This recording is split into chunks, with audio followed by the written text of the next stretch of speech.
Hello friends, welcome back to our channel. Guys, आज मैं आप सभी से एक रिक्वेस्ट करते हुए स्केलेटन गेमर नाम के एक चैनल के बारे में बताने वाला हूं। जो लोग कहते हैं कि अगर आप लोग इनकी चैनल को सब्सक्राइब नहीं करेंगे और उनकी वीडियोस को लाइक नहीं करेंगे तो आपकी माँ के साथ कुछ बुरा होगा।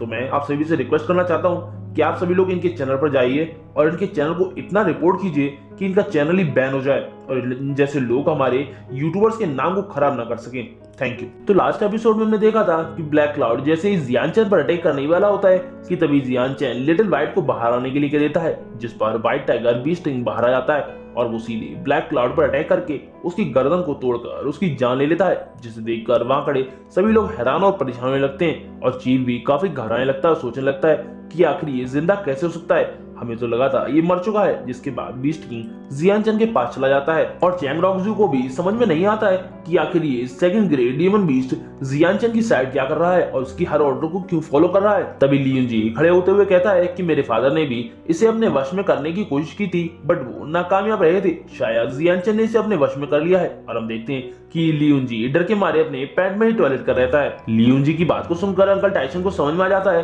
कि व्हाइट टाइगर बीस्ट किंग जियान चैन के वश में नहीं है बल्कि ये उसे अपना मास्टर मानता है, इसीलिए उसकी बात मान रहा है। तभी अंकल टाइसन की नजर अंकल टाइसन पर पड़ती है और उनके पूछने पर अंकल टाइसन बताते हैं कि जियान चैन ने बहुत ही अच्छा काम किया है और उसी की बदौलत हमारे दुश्मनों में डर फैला हुआ है, इसलिए मैं आराम से गया और अपने भाई को वापस ले आया। और सबसे बड़ी बात यह है कि जियान चैन के पास बहुत बड़ा एडवांटेज है, जिस पर जियान चैन के फादर कहते हैं कि हाँ, अब तो शायद जैंग विलेज भी आ जाए तो भी हम बिल्कुल नहीं हारेंगे और हम आज के आज ही उन्हें भी हरा देंगे।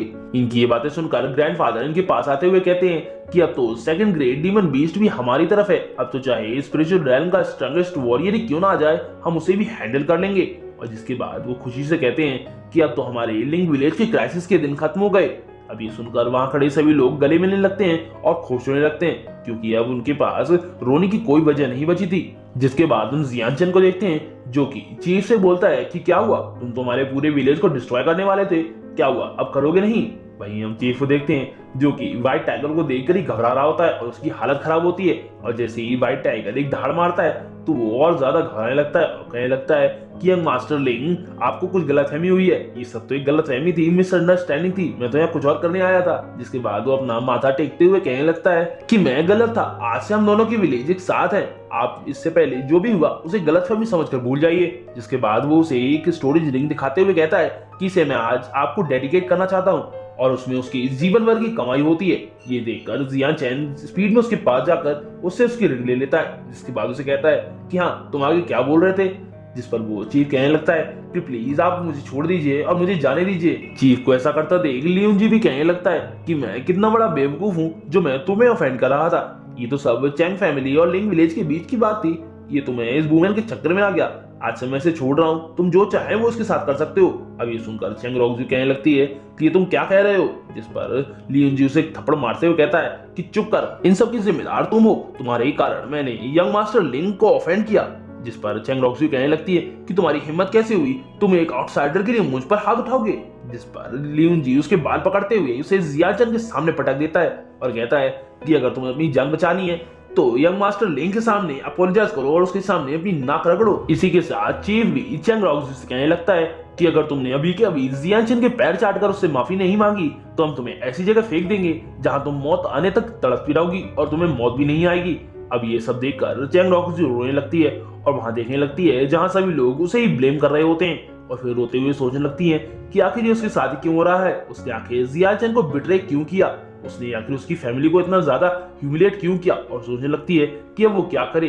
तभी उसे याद आता है कि ये सब जियान चैन की वजह से हो रहा है और अगर वो उससे ही माफी मांग लेती है और अगर जियान चैन उसे माफ कर देता है तो सब कुछ ठीक हो जाएगा। जिसके बाद चैंग रॉकजू जियान चैन के पास जाती है और उसके पैरों को पकड़कर उससे माफी मांगते हुए कहने लगती है, भैया जियान चैन, मुझे पता है मैं बहुत गलत थी बट मैंने अभी तक जो भी किया वो सभी लोगों के दबाव में आकर किया, मैं तुमसे अभी भी बहुत प्यार करती हूँ, बहुत ही ज्यादा प्यार करती हूँ। और कहती है कि प्लीज मुझे मत मारो, मुझे जिंदा छोड़ दो।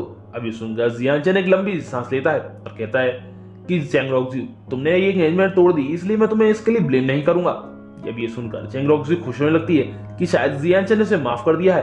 तभी जियान चैन उससे कहता है कि लेकिन तुम्हें मेरी फैमिली को हर्ट नहीं करना चाहिए था और इसी के साथ वो अपनी स्वॉर्ड को अपने पास बुला लेता है और स्वॉर्ड भी उसके पास एक आइकॉनिक स्टाइल में म्योरनील की तरह आ जाती है। जिसके बाद जियान चैन अपनी स्वॉर्ड को हाथ में लेते हुए कहता है कि अब मैं तुम्हारे और हमारे बीच की सारी गलतफहमी, सारी दुश्मनी को यहीं खत्म कर दूंगा। और इसी के साथ वो चैंग रोकजू पर एक स्लैश मारता है, जिससे चैंग रोकजू की गर्दन पर एक बड़ा सा कट लग जाता है और वो वहीं गिरकर मारी जाती है। जियान चैन ने चैंग रोकजू को मार दिया ये देखकर इन दोनों की हवा टाइट हो जाती है और ये दोनों रोते हुए कहने लगते हैं कि ये तो बहुत ज्यादा क्रूअल है, इसने तो चैंग रोकजू को भी मार दिया। तभी जियान चैन इन दोनों की तरफ बढ़ते हुए कहने लगता है कि अगली बारी अब तुम दोनों की है, जिसे देखकर जीव घबरा जाता है और कहने लगता है यंग मास्टर लिंग, अब जबकि कल्प्रिट चैंग रोकजू मर चुकी है तो हम जा सकते हैं। और लियूनजी कहता है कि अगर आप हमें जाने देंगे तो हम दोनों मिलकर चैंग विलेज को ही डिस्ट्रॉय कर देंगे। अब ये देखकर वहां खड़े सभी लोग हैरान हो जाते हैं और पूरी तरीके से शॉक हो जाते हैं, क्योंकि लियूनजी एक नंबर का कमीना था और उसने अपनी फियांसे के साथ साथ उसकी पूरी फैमिली को धोखा दे दिया था। इनकी बातें सुनकर जियान चैन कहता है कि अब तुम दोनों मुझसे माफी मांग रहे हो, जबकि तुमने मेरी फैमिली और मेरी विलेज को डिस्ट्रॉय करने की कोशिश की थी।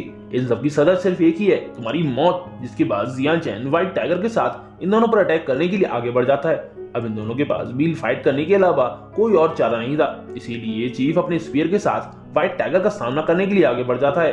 तो वहीं जियान चैन लियूनजी पर अटैक करने के लिए आगे बढ़ जाता है और हम देखते हैं कि लियूनजी मास्टर यान से हेल्प करने के लिए कह रहा होता है, लेकिन मास्टर यान के हेल्प करने से पहले ही जियान चैन उस तक पहुंच जाता है। जिसके बाद व्हाइट टाइगर और जियान चैन एक साथ चीफ और लियूनजी को मौत के घाट उतार देते हैं और हम देखते हैं कि अब मरते टाइम इन दोनों को रिग्रेट हो रहा होता है कि इन दोनों ने जियान चैन और उसके विलेज से पंगा क्यों लिया, इन दोनों ने उसे ऑफेंड क्यों किया, इन्हें ऐसा नहीं करना चाहिए था। और इसी के साथ ये सोचते हुए इन दोनों की वहीं डेथ हो जाती है और हमेशा के लिए इन दोनों की आंखें बंद हो जाती हैं। जिसके बाद हम देखते हैं कि जियान चैन अब मास्टर यान की तरफ देखते हुए कहता है कि यान चुनक्यू, मुझे नहीं लगा था कि तुम अभी तक जिंदा होगे, अब चूंकि तुम जिंदा हो तो मैं तुम्हें एक बार और मौत की सैर कराऊंगा। अब ये देखकर मास्टर यान की तो हवा खराब हो जाती है और वो कहने लगते हैं कि प्लीज मुझे छोड़ दो, मुझे मत मारो, मैं तुम्हारी फैमिली को ज्वाइन कर लूंगा और तुम्हारे लिए हमेशा एक पिल बनाता रहूंगा। बट जियान चैन उसकी कुछ नहीं सुनता है और सीधे उस पर स्वॉर्ड फेंक कर उसे मार देता है। जिसके बाद जियान चैन कहता है कि मेरे विलेज को तुम्हारे जैसे बेकार पिल रिफाइनर की कोई जरूरत नहीं है। तो वहीं मास्टर यान मरते हुए सोच रहे होते हैं कि इसने अभी तक हमें बिल्कुल भी सीरियस नहीं लिया। जिसके बाद हम इन सबकी डेड बॉडीज को देख पाते हैं और फिर जियान चैन अनाउंस करते हुए कहता है कि मैंने इन सभी को मार दिया है और अगर तुम लोगों ने अभी सरेंडर नहीं किया तो तुम लोग भी नहीं बचोगे। ये देखकर वहां के सभी लोग जो उनके साथ आए थे, जैसे कि चैंग विलेज और लिंग विलेज के लोग और चीफ के साथ आए हुए लोग, वो सभी सरेंडर करने के लिए मजबूर हो जाते हैं और अपनी तलवार गिरा देते हैं। जिसके बाद उनका जो लीडर होता है वो वहां से सभी लोगों को भागने के लिए कह देता है, क्योंकि अगर वो लोग और ज्यादा देर वहां रुके तो लिंग विलेज के सभी लोग मिलकर उन्हें खत्म कर देंगे। अब उन लोगों को भागता देख जियान चैन अपने सभी लोगों को उन पर अटैक करने के लिए कह देता है और कहता है कि किसी को भी यहाँ से जिंदा बच के नहीं जाने देना है आज।